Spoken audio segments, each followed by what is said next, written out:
উত্তর ২৪ পরগনা জেলার হারোয়া বিধানসভার অন্তর্গত বারাসাত ২ নম্বর ব্লকের দাঁতপুর অঞ্চল তৃণমূল কংগ্রেসের ডাকে কেন্দ্রের বিজেপি সরকারের বিরুদ্ধে ওষুধ দ্রব্য মূল্য বৃদ্ধি এবং ওয়াকফ বিল পাশ করানোর বিপক্ষে বিক্ষোভ মিছিলের আয়োজন করেন।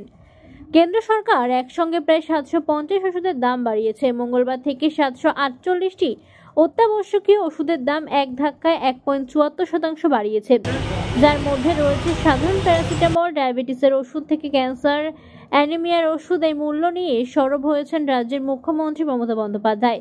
এরপরেই দলনেত্রীর নির্দেশ অনুসারে ওষুধের দাম বৃদ্ধির প্রতিবাদে পথে নেমেছে দাঁতপুর অঞ্চল তৃণমূল কংগ্রেস। শনিবার ওষুধের দাম বৃদ্ধির প্রতিবাদে গোলাবাড়ি বাজারে কয়েক হাজার কর্মী নিয়ে পা মেলালেন দাঁতপুর অঞ্চল তৃণমূল কংগ্রেসের সভাপতি আমিনুল ইসলাম ও দাঁতপুর গ্রাম পঞ্চায়েতের প্রধান মনিরুল ইসলাম এবং বারাসাত ২ নম্বর পঞ্চায়েত সমিতির পূর্ত পরিবহনের কর্মাধ্যক্ষ আসির আলী মল্লিক।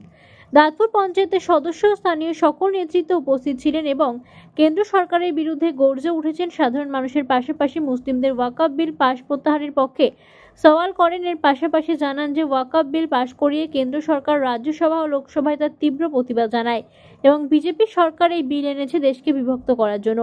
শুধুমাত্র সংখ্যাগরিষ্ঠতার জেরে লোকসভা এবং রাজ্যসভায় এই বিল পাশ করানো হয়েছে। আমরা এই কর্তৃত্ববাদী পদ্ধতির বিরোধিতা করছি। এটি কেবল মুসলিম সম্পত্তি দখলের চেষ্টা নয়, বরং আমাদেরও বদনাম করার চেষ্টা করেছেন বলে অভিযোগ করেন এবং বিজেপি সরকার আদতে এই বিল এনে সংখ্যালঘুদের বিরুদ্ধে ষড়যন্ত্র করার চেষ্টা করছে। কংগ্রেসের সভানেত্রী মমতা বন্দ্যোপাধ্যায় যে প্রকৃত গরিব দরদি, মানব দরদি মানুষের জন্য ভাবেন, চিন্তা করেন, ভাবনা করেন, সেটার একটি বহিঃপ্রকাশ ভারতবর্ষের কেন্দ্রীয় সরকার, বিজেপি সরকার, নরেন্দ্র মোদী সরকার নির্মম নিষ্ঠুরভাবে গরিব মানুষকে ওষুধ প্রতিনিয়ত কিনে খায়। এরকম ১০ বেশি ওষুধের মূল্য আকস্মিকভাবে বৃদ্ধি করে দিয়েছে, যেটা জনমানুষের, গরিব মানুষের, মানুষের কিনে খেতে গেলে অত্যন্ত কষ্টসাধ্য। সেটার বিরুদ্ধে একমাত্র অনুধাবন করেছেন বাংলার নেত্রী তথা পশ্চিমবাংলার মুখ্যমন্ত্রী মমতা বন্দ্যোপাধ্যায়। তিনি পশ্চিমবঙ্গের সাগর থেকে পাহাড়, দেগঙ্গা থেকে দার্জিলিং, পশ্চিমবাংলা জুড়ে প্রতিবাদে ঝড় তুলেছেন। তারই অঙ্গ হিসেবে দাঁতপুর অঞ্চল তৃণমূলের সভাপতি আমিনুল ইসলাম এবং যুব নেতা প্রধান মনিরুল ইসলামের নেতৃত্বে দাঁতপুর অঞ্চল তৃণমূল কংগ্রেস কমিটি তাদের প্রত্যেকটা বুথের যে সমস্ত সক্রিয় কর্মী সমর্থক সুবর্ণভাই এলাকার প্রতিবাদী কণ্ঠস্বরের সঙ্গে নিয়ে গোলাবাড়ির রাজপথে আজকে প্রতিবাদ সংগঠিত করেছে। সাথে সাথে বিগত কয়েকদিন আগেই দেখেছেন ভারতবর্ষের পার্লামেন্টে শক্তির জোরে ভারতবর্ষের সংখ্যালঘু সমাজের উপরে একটা বড় আঘাত।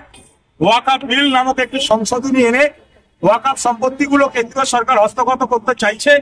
তার বিরুদ্ধে আমাদের এমপিরা পার্লামেন্টে সেই বিলের বিপক্ষে ভোট দিয়েছেন এবং প্রতিবাদ করেছেন। তারই অঙ্গ হিসেবে আজকে এই মিছিলে আমরা সেটাও প্রতিবাদ জানালাম যে বিজেপি সরকার জোর করে যে কালা আইন ওয়াকফ বিল পাশ করেছে, আমরা সেই আইনটাকে মানছি না, মানবো না, সেই আইনটাকে জ্বালিয়ে দেবো, পুড়িয়ে দেবো।